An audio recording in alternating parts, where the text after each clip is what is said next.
सभी को प्रणाम। वृद्धावस्था सुखदायी होगा या दुखदायी होगा, ये परिस्थिति पर नहीं, हमारी मन स्थिति पर निर्भर करता है। अब आप सोचेंगे कि मन स्थिति पर कैसे निर्भर करता है?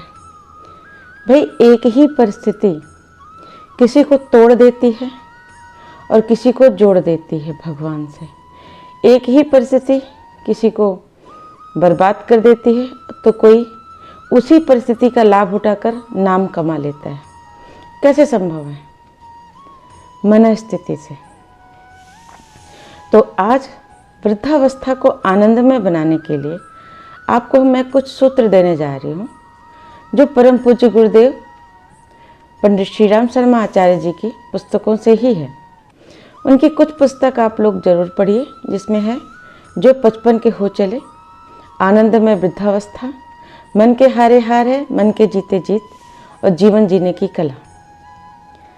अगर मुझे बजाना नहीं आता तो कोई भी वाद्य यंत्र है उससे भद्दी ही ध्वनि निकलेगी।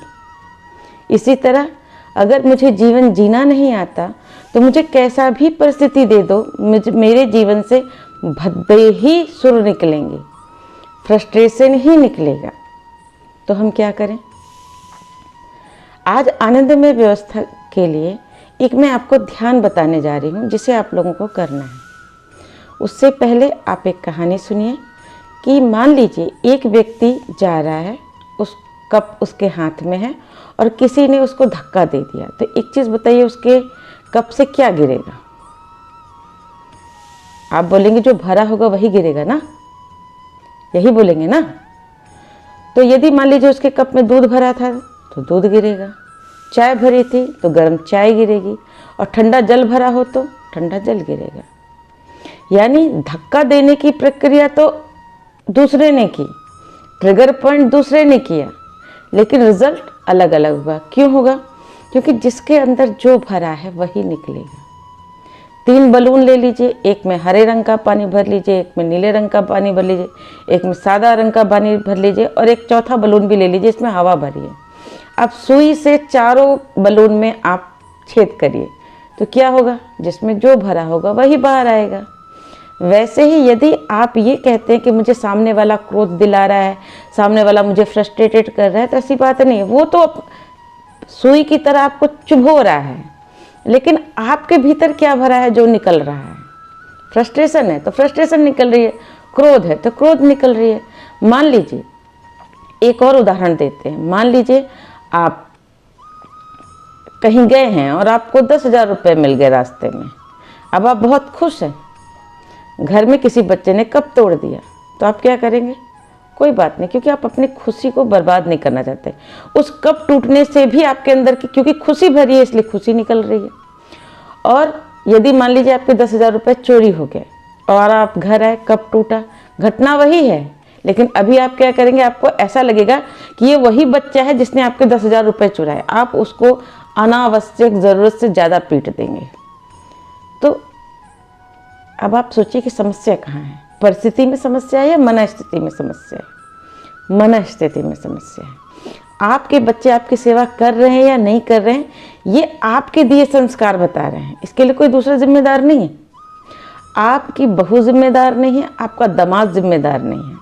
तो दूसरे को दोष देना बंद कर दीजिए। अभी आप सोचिए, अगर आपके बच्चे आपकी सेवा नहीं कर रहे हैं, इसका मतलब आप कहीं ना कहीं संस्कार देने में चूक गए हैं। तो गलती अपनी है, मान लीजिए, और जैसी परिस्थिति है उसमें ही कहिए भाई अब गलती तो हो गई।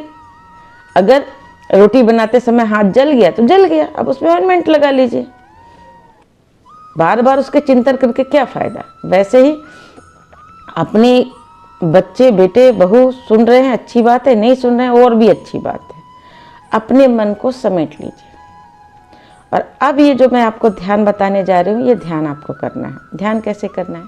सबसे पहले, जैसे सपोज मान के चलिए मेरी जो भी उम्र है उससे मैं 1 साल पीछे जाऊंगी। तो सपोज मान के चलिए मेरी उम्र ये है, मेरी उम्र है मान लीजिए 40 साल। तो 40 साल से मुझे 1 साल पीछे जाना है।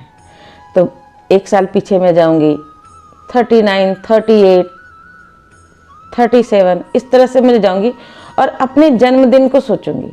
जो भी मेरा जन्मदिन था, जिस दिन मेरा जन्म हुआ था उस दिन क्या हुआ था। अब मुझे एक एक वर्ष पीछे जाना है। ऐसे जाते जाते जाते जाते वह समय भी आएगा जब मैं 1 वर्ष की थी, वो समय भी आएगा जब मैं माँ के गर्भ में थी। मैं माँ के गर्भ में थी तो क्या था, पूरा अंधकार था, चारों तरफ कुछ नहीं था और मैं एक जल में पड़ी हुई थी। फिर 1 वर्ष पीछे जाना है तो फिर मैं माता के गर्भ से बाहर निकल गई। फिर मैं उस अवस्था में पहुंच गई जब मैं गर्भ की तलाश में थी। फिर मैं 1 वर्ष पीछे गई। फिर मैंने देखा कि मेरे स्वजन बंधु पूर्वजन के मुझे जलाने आ रहे हैं। अगर मैं हिंदू रही होंगी तो मुझे जलाया जा रहा होगा, मैं क्रिश्चियन या मुस्लिम रही होंगी तो मुझे दफनाया गया होगा, जो भी किया गया होगा मेरे शरीर के साथ।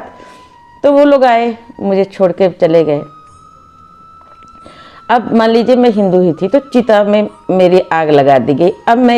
अब मैं भावना कर रही हूँ कि मैं शरीर से मुक्त हुई, शरीर जल गया, मैं मुक्त हो गई और मुक्त होकर फिर मैं एक गर्भ की तलाश में गई। अब मैंने देखा कि मैं पूर्व जन्म के सारे रिश्ते नाते जोड़कर एक मन, अब पुनः जिस तरह आपने रिवर्स करा था वैसे ही अब फॉरवर्ड करिए, असेंडिंग डिसेंडिंग दोनों सोचना है। अब आप सोचिए कि अब आप चिता में जले थे, चिता से नया शरीर मिला, नया शरीर की खोज में निकले, फिर आप अपनी माता के गर्भ में प्रवेश किए, फिर आपका जन्म हुआ, फिर एक एक साल बढ़ाते बढ़ाते वर्तमान 40 वर्ष तक आ जाइए। फिर अब आगे बढ़िए। मान लीजिए मैं मानती मेरी 60 साल की आयु में मृत्यु हो जाएगी तो मैं आगे के 20 साल सोचूंगी कि 1 साल में ये होगा, ये होगा, ये होगा, ये होगा। हो गया, अब मेरी मृत्यु हो गई। तो मेरी मृत्यु हो गई तो पुनः इस जन्म के सारे स्वजन लोग जाएंगे, मुझे जलाएंगे, फिर मैं वहाँ से शरीर से मुक्त हो जाऊंगी, फिर एक नई गर्भ की तलाश में चली जाऊंगी। मतलब गर्भ से गर्भ तक की आपको एक यात्रा सोचनी है, कल्पना करनी है। जन्म से मृत्यु तक का सफर आपको सोचना है। सोच लिया, अब आपको क्या करना है। अब आपको पता चल गया कि आप शरीर नहीं हैं, मन नहीं है, आप क्या है, शाश्वत आत्मा है। आपने पिछली बार जब पूरा पिछला परिवार छोड़ा था तो आपको कुछ याद नहीं था।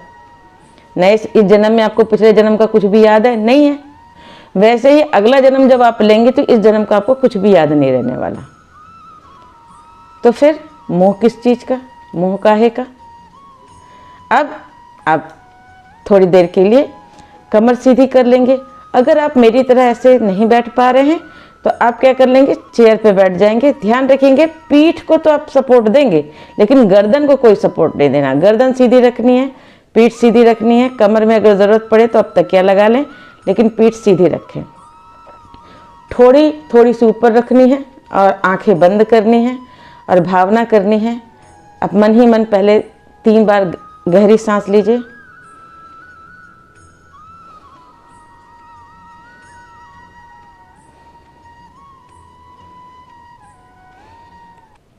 फिर 3 बार गहरी सांस लेने के बाद आप अपने अब मन ही मन आप 5 बार ये दोहराइए, मैं शरीर नहीं हूँ, मैं मन नहीं हूँ, मैं अमर आत्मा हूँ, मैं शरीर नहीं हूँ, मैं मन नहीं हूँ, मैं अमर आत्मा हूँ। इस तरह 5 बार इसको दोहरा लिया। उसके बाद आपको क्या करना है, आपको मन ही मन बोलना है, शरीर से जुड़े रिश्ते शरीर जलने के बाद छूट जाते हैं।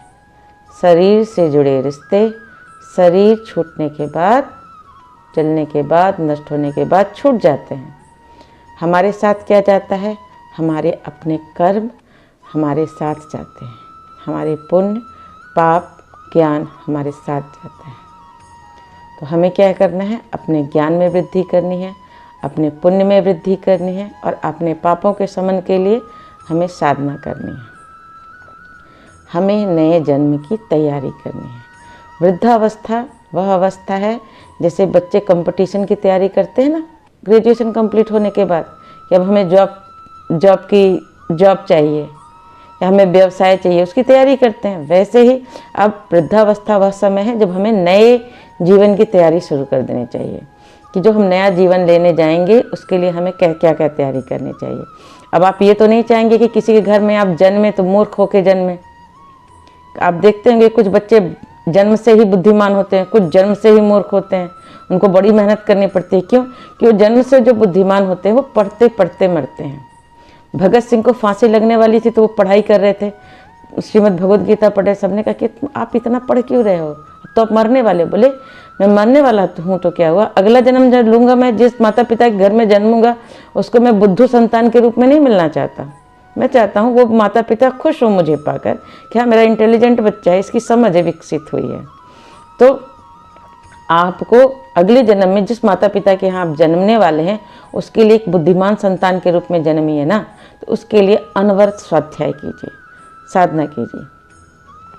तो आपने क्या किया, आपने 3 बार गहरी सांस ली और आपने अपने अंदर भावना की कि मैं शरीर नहीं हूँ, मन नहीं हूँ, आत्मा हूँ, शाश्वत आत्मा हूँ, अजर अमर आत्मा हूँ। वह आत्मा जो एक यात्रा में है, ये शरीर मेरा एक पड़ाव है, सराय है, जो जब तक है, अब जरावस्था में आ गया, किसी भी दिन छूट सकता है। ये हो गया। उसके बाद अब आपको प्रकृति के साथ जुड़ना है, आनंद में जुड़ना है। तो मैंने आपको क्या कहा था कि आपके अंदर जो फ्रस्ट्रेशन होगी तो फ्रस्ट्रेशन निकालेंगे, आनंद होगा तो आनंद निकालेंगे। तो आपको आनंद में रहने के लिए क्या करना है, कुछ आउटर इनपुट लेने हैं। जैसे आपके घर में अगर गुलाब का फूल हो, पीला गुलाब का फूल हो, तो आप ऐसे पीला गुलाब का फूल ले लीजिए। अगर आपके पास गुड़हल का फूल है तो आप गुड़हल का फूल ले लीजिए, या आपके पास लाल गुलाब है तो आप ऐसा लाल गुलाब ले लीजिए। आपको कोई भी पुष्प लेना है जो थोड़े आकार में बड़ा हो। अब इसके ये जो नाभि है, बीच में है, केंद्र है, इसको आपको देखना है और देखते हुए सोचना है। कम से कम 15 मिनट आप इसको अनवरत देखिए और सोचिए कि इस पुष्प की तरह मैं हूँ, खिली हुई, खुश, आनंद। अब इस पुष्प को कोई फर्क पड़ता है कि क्या ये नदी के किनारे है या जंगल में है या किसी बंगले में है या किसी गरीब के घर के बगल में है, परिस्थिति कोई भी हो, ये फूल खिला रहता है। वैसे ही हमें भी खिले हुए रहना चाहिए। हमारे चेहरे पे एक मुस्कुराहट होनी चाहिए, हमारे चेहरे पे एक आनंद और सुकून होना चाहिए। हमें कोई देखे तो उसको पुष्प की तरह फील होना चाहिए, एक खिला हुआ व्यक्तित्व। तो इसे आपको अनवरत देखना है और इसके केंद्र में देखते रहना है और सोचना है इस पुष्प की तरह मुझे खिलना है। जैसे पुष्प भगवान के चरणों में चढ़ाया जाता है, वैसे ही मेरा खिला हुआ व्यक्तित्व भगवान के चरणों में चढ़ेगा। जब भगवान हमको अच्छा जीवन देता है तो भगवान हमको गिफ्ट देता है। जब हम विपरीत परिस्थितियों में अच्छा जीवन जीते हैं तब हम भगवान को गिफ्ट देते हैं अपना जीवन। तो हम अच्छे विपरीत परिस्थितियों में अच्छा जीवन जी के पुष्प की तरह भगवान को अर्पित होंगे, मृत्यु के बाद भगवान को अर्पित हो जाएंगे। तो इस तरह आपको गर्भ इस पुष्प के बीच के केंद्र को देखना है और इसकी तरह स्वयं होने का भाव रखना है। पुष्प ही आप हैं, आप ही पुष्प हैं। इसकी सुंदरता, इसका खिला हुआ व्यक्तित्व, इसका फ्रेग्रेंस, जैसे ये इसको देखकर मन प्रसन्न हो जाता है, वैसे ही आपको देखकर लोगों का मन प्रसन्न हो जाए, आनंदित हो जाए। इस तरह आपको इस पुष्प को देखना है, अनवरत देखना है और देखना है, भावना करना है कि आप अभी अब इस पुष्प की तरह हैं।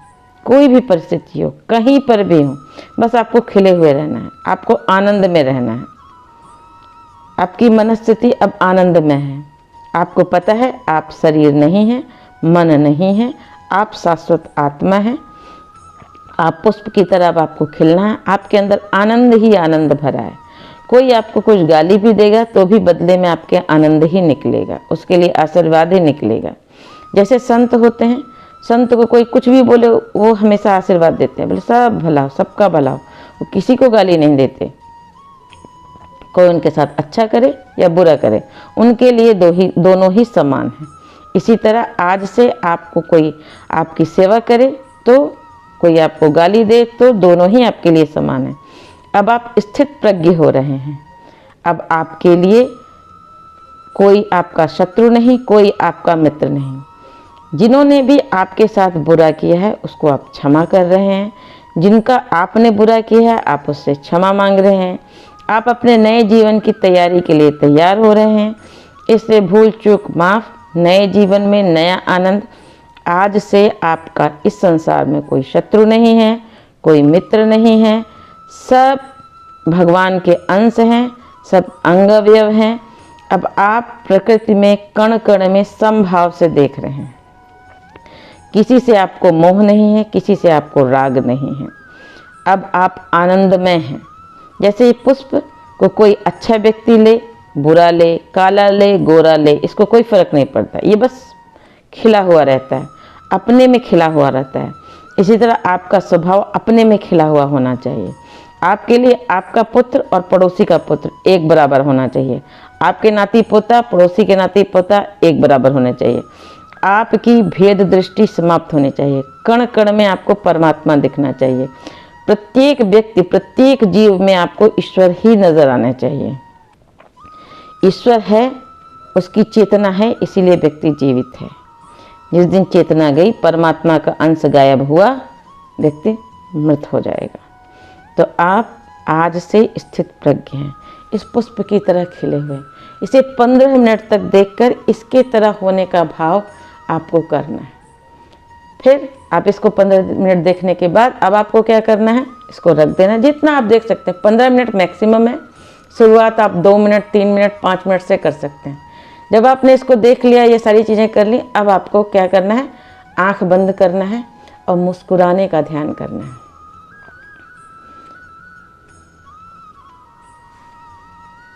एक स्माइल, शांत, खुश होना है। सोचिए आप माता भगवती की गोद में हैं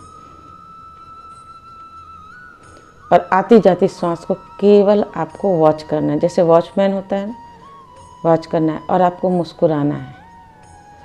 उगते हुए सूर्य को देख के मुस्कुराना है, चंद्रमा को देख के मुस्कुराना है, माता गायत्री को देख के मन में मुस्कुराना है। जो भी आपको अच्छा लगे बस उसको सोचना है, मुस्कुराना है। यदि आपको कोई दृश्य अच्छा लगे, जैसे आप शांति कुंज हरिद्वार आपको पसंद है, शांति कुंज हरिद्वार में जाइए, भावना करिए आप शांति कुंज में। पहले आप समाधि में गए, फिर यज्ञ स्थल में गए, फिर आगे आप माता गायत्री के मंदिर में गए, अखंड ज्योति दर्शन किया, जी डॉक्टर साहब से मिले, आपने विभूति लिया, गुरुदेव के कमरे तक गए। वो सारी भावना करिए। मतलब जो भी आप अच्छी कल्पना कर सकते हैं आप कल्पना करिए। आप हिमालय यात्रा करना चाहते हैं तो भावना करिए आप परम पूज्य गुरुदेव के साथ उनकी उंगली पकड़कर हिमालय यात्रा कर रहे हैं। अच्छी अच्छी कल्पना करिए और मुस्कुराइए। आपका टास्क है मुस्कुराना, आपको पुष्प की तरह खिलना है, तो मुस्कुराना आपको आना चाहिए। हाँ, माना शुरू शुरू में आपको मुश्किल होगी, लेकिन यदि आप अनवरत प्रयास करेंगे तो आप पुष्प की तरह खिले रहेंगे, आपको खिलना आ जाएगा। तो मुस्कुराइए और मुस्कुराने का ध्यान करिए।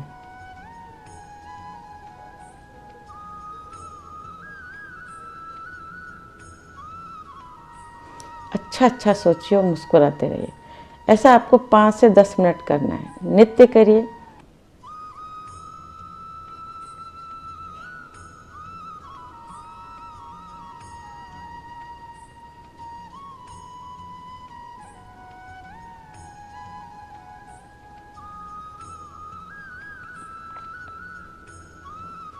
फिर जब आप ध्यान समाप्त करेंगे तो उस समय आपको बोलना है ओम।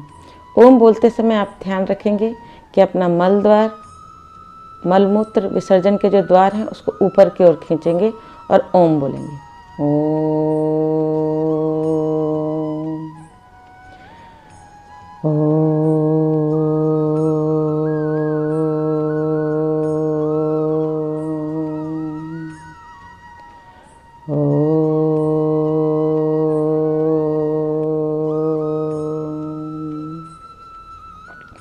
आप भावना करेंगे कि आपकी इड़ा पिंगला नाड़ी, जो रीढ़ की हड्डी है, उसके दोनों तरफ 2 नलियाँ इड़ा पिंगला नाड़ी की बहुत तेज़ी से एक्टिवेट हो रही हैं।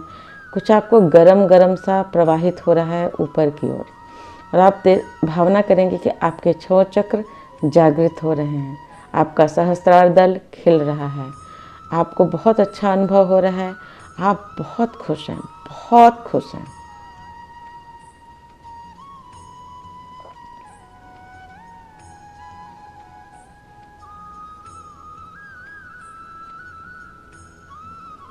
फिर गायत्री मंत्र बोलते हुए हाथ रगड़ेंगे। ओम भूर्भुवः स्वः तत्सवितुर्वरेण्यं भर्गो देवस्य धीमहि यो यो नः प्रचोदयात्। उसके बाद पूरे मुंह में लगा लेंगे। लगाने के बाद आप दोनों हाथ ऊपर करेंगे, इस तरह बोलेंगे, मैं परमात्मा का माध्यम बन रही हूँ, सबका भला हो, सब सुखी रहें, सबको स्वास्थ्य मिले। मैं सबके लिए प्रार्थना कर रही हूँ, मेरे द्वारा आज से सबका भला हो, सबको मैं आशीर्वाद दूँ। आज से मेरे मुंह से कोई अपशब्द नहीं निकलेगी, किसी के लिए गाली नहीं निकलेगा, किसी के लिए श्राप नहीं निकलेगा।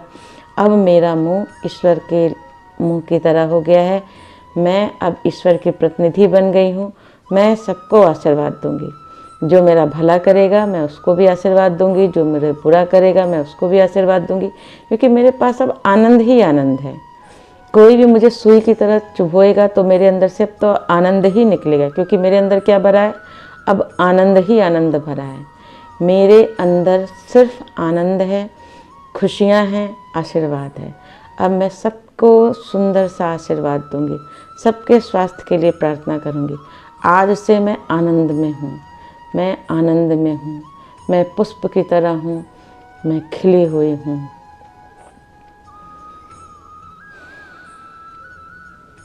बस इतना करने के बाद आप अपनी दिनचर्या करिए। और आपने अपने आप को वादा किया है कि आप पुष्प हैं, तो कोई भी मिले मुस्कुराकर उसका अभिवादन करिए। जो सलाह मांगे उसको सलाह दीजिए, जो सलाह नहीं मांगता उसको सलाह मत दीजिए। मन में हमेशा ध्यानस्थ रहिए, परिस्थिति कोई भी हो। मन स्थिति में अब आप योगी हैं, अब आप आनंदमय अवस्था में हैं, पुष्प की तरह खिले हुए हैं। अब ये पुष्प और आप एक ही हैं। ये पुष्प कहाँ रखा जाता है, कैसे रखा जाता है, कोई फर्क नहीं पड़ता, ये पुष्प खिला रहेगा। तो आप जब तक जीवित हैं तब तक आपको इस पुष्प की तरह खिले हुए रहना है, मुस्कुराते रहना है, सबको आनंद देना है, खुद भी आनंदित रहना है। धन्यवाद।